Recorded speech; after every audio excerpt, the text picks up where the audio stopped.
I'm sitting in a tub full of ice. Yo, dude, why are you in that tub full of ice? I'm a moron. Whoa, dude, what are you doing getting into ice baths and going out in a snowstorm with your underwear on? And why are you teaching people to do that? I'm an idiot. I'm a net negative to the world. That's why. Why do you do that? I'm a net negative to the world.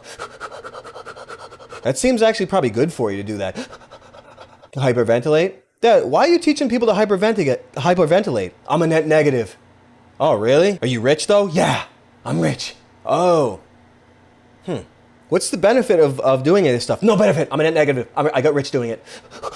Anybody else think that stuff is straight up from hell? Are you kidding me? That's crazy. I'm thinking about learning how to go out into snowstorms with my underwear. That's actually, as a man or a woman, naturally, you should be able to do that. Anyone else know that? Anyone else familiar with how it's inherently a natural ability to go out in your underwear in a snowstorm? Well, I mean, look at all the animals out there. All the animals out there, they shave their winter coats and they go out there. It's perfectly natural. It's absolutely perfectly natural. Anyone familiar with it? No, remember the animals, they take off their winter coats? Animals have winter coats. I wonder why. They shave it off and then they go out there and they become rich. Anyone familiar with that? Isn't that awesome? Isn't that stuff crazy? It's probably good for you to go out in the cold. It's actually probably really good for you to go out in the cold. You really think that stuff is good? Ice baths? I know that sweating is saunas and sweating is what was it? The only way for your body to expunge nanoplastics? What does cold do? What does cold do? You see, I get out there in the cold and my body heals, and all this growth hormone. Let's see the numbers. No, you're gonna have to take my word for it. It's crazy. I mean, I love the cold too, but going out in the cold with no clothes? You didn't know that was a natural state of mankind? That's crazy. That seems so crazy to me. People get struck by lightning and their core body temperature goes up. So people that are able to go out in the cold is a freak of nature. You know that, right? And you're right, Joe. Hell isn't filled with fire. It's filled with cold. Remember the lake of ice? Satan at the bottom, half frozen in the ice. Hell is cold. Hell isn't hot. It's cold. I kind of like going out there. And you remember how people used to, I mean, men and women, they used to get fur coats. They build a fire. You know, if you don't build a fire out there, and you remember how to build a fire? Remember the Jack London story? How to build a fire? Remember? Why didn't, he was building a fire and he didn't look above him and there was some snow on some of the branches from a tree and it melted down and destroyed his fire and killed him? Why didn't he just breathe fast?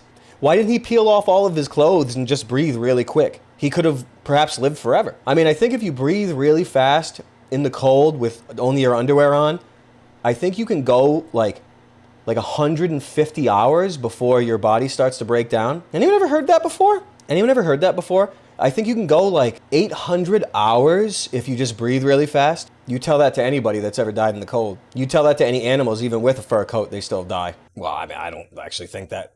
Does that really happen? The animals die from exposure without extenuating circumstances? I'm not really sure. Bonesaw McGraw, thanks for the 10 bones, pal. Genuinely wondering how you plan on protecting your kids from all the evil out there. Our little girl has good morals and is loved, but I worry about her teenage years with the hellscape we live in. Yeah, I hear you. Trust me, I hear you. I mean, you have to take steps. You can't have internet in the house. You have to homeschool, and you just have to pray that. I mean, it's only a matter of time. If you try to block pornography or the internet from your house, CPS will come to your house and pimp out your kids on you. You know what I mean? They'll say that you're abusing them, and then immediately they're pimping them out, child pimping services. So you better damn well pray that things don't come to that, because pornography is a human right according to the freaks from hell. And the internet, which is a net negative in general, they say is a human right, and denying that to your children, they'll fly that up the flagpole. They'll say that you're abusing your children. They'll try to take them away in the future. And I'm not making a prophecy, and I'm not making that happen. I'm just giving you a heads up on how these people think. People that are in hell and they know they're going to hell when they die, those are the things that they do. Those two things right there. You need to pray. You need to teach. Just some things to think about, you know?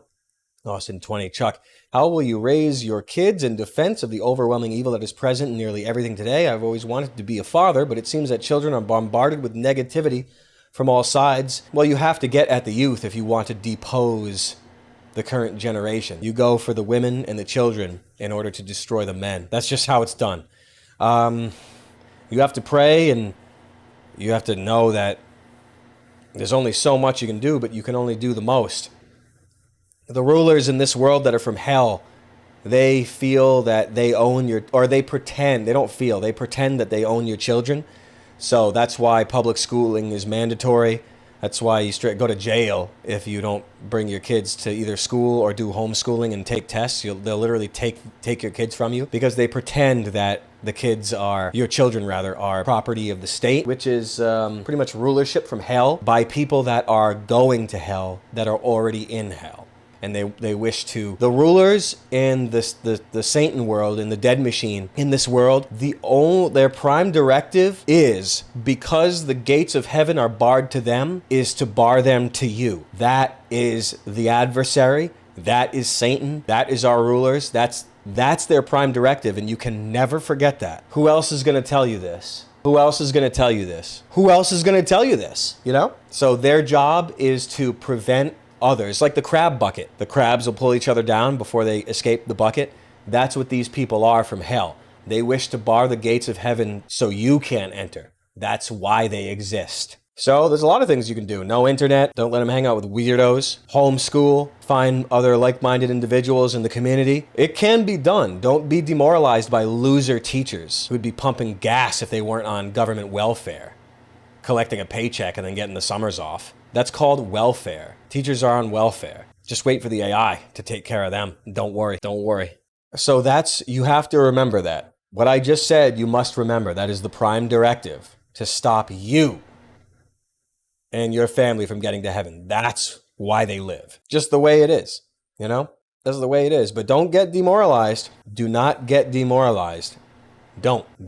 Need to pray, need to manifest. Your brain creates the world, the noosphere. The consensus of the noosphere defines the quality of life in this world and what the pharaohs are allowed to do. You get it? Who else is going to tell you this? Anyone else? Anyone else talk about this stuff? Anybody?